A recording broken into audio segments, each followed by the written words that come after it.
बातमी आहे रायगडमधून। 17 वर्षांपासून रखडलेला मुंबई गोवा महामार्ग अजूनही अपुरा। मुंबई चाकरमानी मुंबईकडून गावाकडे मार्गस्थ। गेली 17 वर्ष रखडलेला मुंबई गोवा महामार्गावर नागोटणे लोणेरे येथे रस्त्यावर मोठमोठे खड्डे पडले असून गणेश उत्सव आदी भरले जातील असे बांधकाम मंत्री शिवेंद्रसिंहराजे भोसले यांनी पाहणी दरम्यान सांगितले होते। मात्र गणेश उत्सव काही तासावर येऊन ठेपला असून महामार्गावरील खड्डे बुजवण्याची लगबग सुरू झाली असली तरी मलमपट्टी लावण्याचे काम सुरू करण्यात आले आहे। कोकणवासियांना दिलासा मिळावा म्हणून त्याच खड्ड्यांवर भर पावसात ब्लॉकेज बसवण्यात आले आहेत। त्यामुळे मुंबईकर चाकरमानी यांचा प्रवास पुन्हा खड्ड्यातूनच होताना दिसून येत आहे। बरीचशी कामं पूर्णत्वाला गेलेली आहेत। आज साधारण 90-95% हायवेचं काम होत आलेलं आहे।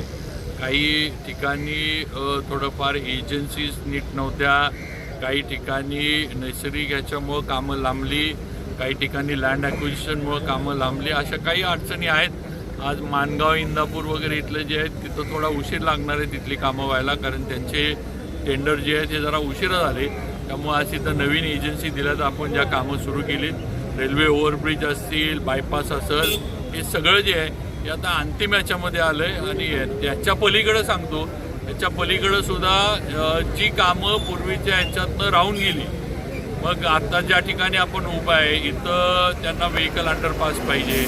मागं आम्ही चिता बरोबर ना चितेच्या इथं आम्ही थांबलो, तिथं त्यांची सर्व्हिस रोडची आणि व्हेकल अंडरपासची मागणी होती। इथलं ही कामं पुढचा आपण नॅशनल हायवेनं एक उरलेला याचं आपण हे केलेलं आहे। साधारण तो आणखीन एक 200 कोटीचा कार्यक्रम होणार आहे, तो गडकरी साहेबांकडं नॅशनल हायवेवाल्यांनी पाठवून दिला आहे मंजुरीला। याच्यामध्ये परशुराम घाटाचं वायाडक्टसुद्धा आपण हे पण लक्षात घ्या।